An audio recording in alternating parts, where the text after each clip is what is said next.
नमस्कार, आपका स्वागत है। दोस्तों, इस बार साल 2025 में वट सावित्री का व्रत कब रखा जाएगा, इसकी पूजा का शुभ मुहूर्त क्या है, पूजा विधि क्या है, संपूर्ण जानकारी जानने के लिए आज इस चैनल ज्योतिष साधना के माध्यम से बने रहिए। वीडियो के अंत तक आज हम बताने वाले हैं कि वट सावित्री व्रत के दिन चाहे कुछ करना या ना करना, पर यह एक काम जरूर से करना, अखंड लक्ष्मी और सौभाग्य की प्राप्ति होगी। दोस्तों, आज की वीडियो बहुत ही महत्वपूर्ण है, तो इस वीडियो को खास करके महिलाओं तक जरूर से शेयर कर दीजिएगा और हाँ, चैनल को जरूर सब्सक्राइब करके रखिएगा ताकि आने वाली नॉलेज मॉल वीडियो आपको प्राप्त होती रहे। दोस्तों, वट सावित्री व्रत हिंदू धर्म का एक प्रमुख त्योहार है। वट सावित्री महिलाएं पति की दीर्घायु की कामना के लिए रखती हैं। वट सावित्री व्रत ज्येष्ठ मास की अमावस्या तिथि के दिन रखा जाता।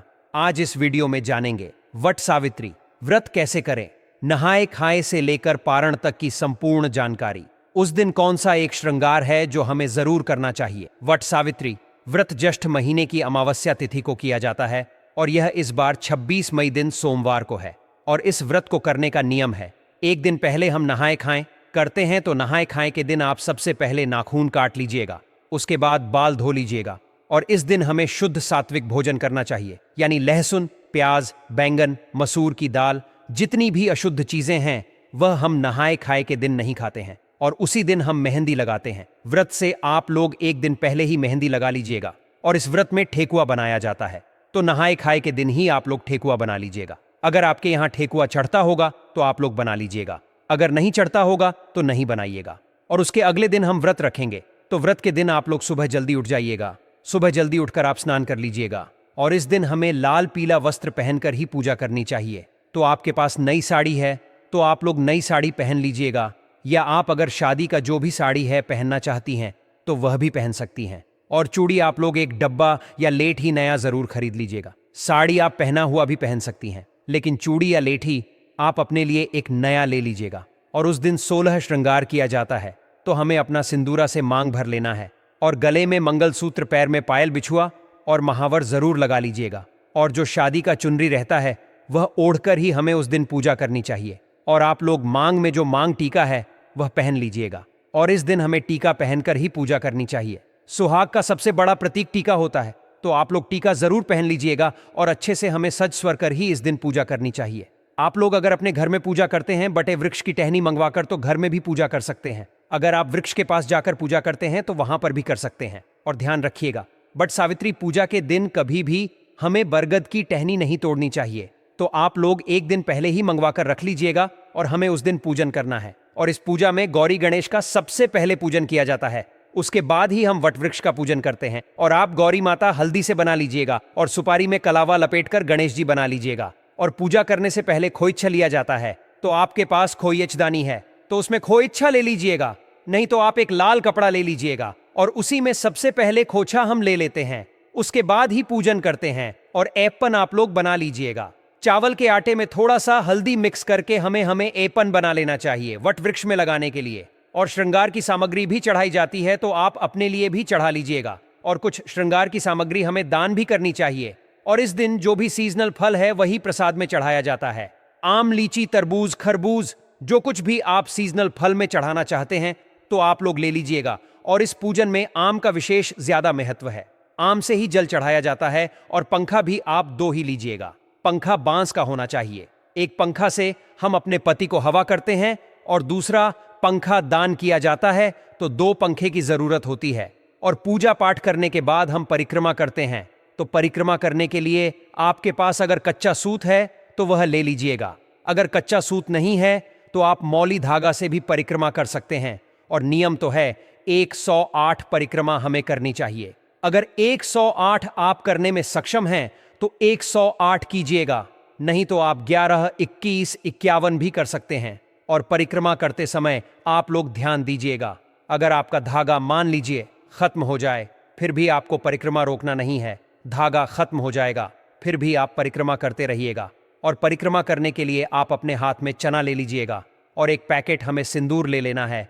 चना गिनकर रख लीजिएगा, क्योंकि परिक्रमा करते समय हम भूल जाते हैं कि हम कितनी बार परिक्रमा किए हैं। इसीलिए आप लोग चना ले लीजिएगा और सिंदूर ले लीजिएगा। बट वृक्ष में लगाने के लिए और सुहाग की सामग्री हमें जरूर चढ़ाना चाहिए, तो आप सुहाग की सामग्री में चूड़ी, सिंदूर, बिंदी यह भी चढ़ा सकते हैं।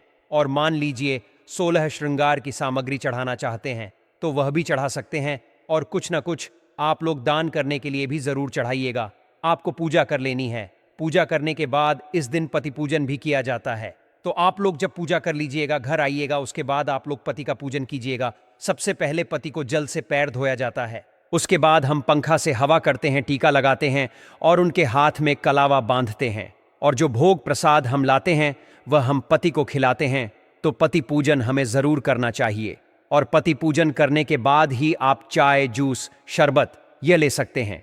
इस व्रत में सिर्फ नमक नहीं खाया जाता है, आप मीठा भोजन कर सकते हैं। तो आप लोग पूजा करने के बाद जो कुछ भी खाना चाहते हैं वह खाइएगा। और शाम में सूर्यास्त होने से पहले ही आप मीठा भोजन कर लीजिएगा। सूर्यास्त होने के बाद हमें कुछ भी नहीं खाना चाहिए। और व्रत का पारण हम अगले दिन करेंगे। और इस बार बट सावित्री व्रत 26 मई दिन सोमवार को है और नहाए खाए 25 मई दिन रविवार को है। और व्रत का पारण हम 27 मई दिन मंगलवार को करेंगे। और जो लोग पहली बार वट सावित्री व्रत करना चाहती हैं वह कर सकती हैं। इस बार कोई मलमास अधिक मास नहीं है। तो अगर आप लोग व्रत उठाना चाहते हैं तो आप लोग व्रत जरूर उठा लीजिएगा। और पूजा करने के बाद वहां पर जितनी भी सुहागन महिलाएं हैं उनके मांग में हमें सिंदूर लगा देना चाहिए। और खोइचे में आप लोग प्रसाद जरूर दीजिएगा। दोस्तों, आप साधारण तरीके से भी पूजा कर सकते हैं। इस दिन पूजा के लिए आपको सबसे पहले पूजा के दिन टोकरी में रेत भरकर ब्रह्मा की मूर्ति स्थापित करें तथा वाम पार्श्व में सावित्री की मूर्ति स्थापित करनी चाहिए। दूसरी टोकरी में सत्यवान सावित्री की मूर्ति स्थापित करें। दोनों टोकरियों को वट वृक्ष के नीचे रखें। सबसे पहले ब्रह्मा सावित्री की पूजा करें, फिर सत्यवान और सावित्री की पूजा करें। इसके बाद वट वृक्ष को पानी दें। जल, फूल, मोली, रोली, कच्चा सूत, चना, गुड़ तथा धूप दीप से पूजा करें। जल चढ़ाकर वृक्ष के चारों ओर कच्चा धागा लपेटकर 3 बार परिक्रमा करें। वट के पत्तों की माला पहनकर कथा का श्रवण करें। पूजन सामग्री में प्रयोग की जाने वाली वस्तुएं ध्यान से जानें। दोस्तों, सावित्री, सत्यवान की मूर्तियां, बांस का पंखा, लाल का लावा, धूप, दीप, घी, फल, पुष्प, रोली सुहाग का सामान, पूर्गद का फल, जल से भरा कलश आप सभी को लेना है। सावित्री, सत्यवान की मूर्तियां, बांस का पंखा, लाल कलावा, धूप, दीप, घी, फल, पुष्प, रोली सुहाग का सामान, पू, बरगद का फल, जल से भरा कलश। शास्त्रों के अनुसार बरगद के वृक्ष के तने में भगवान विष्णु, जड़ों में ब्रह्मा और शाखाओं में भगवान शिव का वास है। इस वृक्ष में कई सारी शाखाएं नीचे की ओर रहती हैं जिन्हें देवी सावित्री का रूप माना जाता है। इसीलिए मान्यता है कि इस वृक्ष की पूजा करने से भगवान का आशीर्वाद प्राप्त होता है और मनोकामनाएं पूरी होती हैं। हिंदू धर्म में वट वृक्ष का विशेष महत्व माना गया है। यह सिर्फ एक वृक्ष नहीं बल्कि आस्था और श्रद्धा का प्रतीक है। ऐसा कहा जाता है कि संतान की प्राप्ति की कामना रखने वाले यदि इस वृक्ष की विधिपूर्वक पूजा करते हैं तो उन्हें संतान सुख का वरदान अवश्य प्राप्त होता है। विशेष रूप से ज्येष्ठ मास की अमावस्या के दिन इस वृक्ष की पूजा करना अति फलदायी माना गया है। मान्यता के अनुसार इसी दिन सावित्री ने अपने पति सत्यवान को यमराज से वापस प्राप्त किया था। इस चमत्कारी घटना के कारण वट वृक्ष के नीचे व्रत रखने और पूजा करने की परंपरा आरंभ हुई। हिंदू मान्यताओं में पीपल वृक्ष को भगवान विष्णु का स्वरूप माना गया है, वहीं वट वृक्ष को शिव का प्रतीक कहा गया है। इसके अलावा एक और मान्यता है कि तीर्थंकर ऋषभदेव ने प्रयाग में स्थित अक्षयवट के नीचे कठोर तपस्या की थी। इसी कारण उस स्थान को ऋषभदेव तपस्थली कहा जाता है। इस पावन दिन को लेकर कई धार्मिक नियम और वर्जनाएं भी जुड़ी हैं। व्रत रखने वाली स्त्रियों को कुछ खास बातों का ध्यान रखना आवश्यक होता है, नहीं तो व्रत का फल प्राप्त नहीं होता और व्रत खंडित हो जाता है। इस दिन महिलाओं को भूलकर भी काले कपड़े नहीं पहनने चाहिए, क्योंकि यह दिन शनि जयंती से भी जुड़ा होता है और शनि देव को काला रंग अप्रिय है। वहीं सफेद कपड़े पहनना भी वर्जित माना गया है, क्योंकि यह विधवा का प्रतीक होता है। इस दिन सुहागिन स्त्रियों को लाल वस्त्र धारण करना चाहिए, जिससे देवी सावित्री प्रसन्न होती हैं और अखंड सौभाग्य का वरदान देती हैं। व्रत के दिन 16 श्रृंगार करना अनिवार्य माना गया है। यह व्रत केवल उपवास नहीं बल्कि एक मानसिक और आत्मिक साधना है। इस दिन अपने श्रृंगार के सामान को दान करना पुण्यदायी माना जाता है, लेकिन ध्यान रहे कि उपयोग किए गए या स्वयं के मेकअप की वस्तुएं दान नहीं करनी चाहिए। हमेशा नई वस्तुएं खरीद कर ही दान करें, तभी वह फलदायी होती है। व्रत के दौरान कुछ खानपान और आचरण संबंधी नियम भी होते हैं, जैसे कि नमक का सेवन नहीं करना चाहिए, मांस मदिरा से दूर रहना चाहिए और शारीरिक संयम का पालन आवश्यक है। इस दिन अशुद्ध विचार, क्रोध, झूठ, निंदा आदि से दूर रहना चाहिए। साथ ही व्रतधारिणी स्त्री को सुबह ब्रह्म मुहूर्त में उठकर स्नान कर लेना चाहिए और मन से शुद्ध होकर देवी सावित्री का ध्यान करना चाहिए। इस दिन मांग में लंबा सिंदूर भरना भी शुभ माना गया है। यह पति की दीर्घायु और वैवाहिक जीवन की स्थिरता का प्रतीक होता है। चूड़ियों का चयन करते समय ध्यान रखें कि वे टूटी हुई न हों और काले या नीले रंग की चूड़ियों से भी परहेज करें। गले में मंगलसूत्र पहनना न भूलें, यह भी व्रत की पूर्णता के लिए आवश्यक माना जाता है। अब बात करते हैं उन 3 प्रकार की महिलाओं की जिन्हें वट सावित्री व्रत नहीं रखना चाहिए। सबसे पहली श्रेणी में वे महिलाएं आती हैं जिनका मन किसी और पुरुष के प्रति आकर्षित है।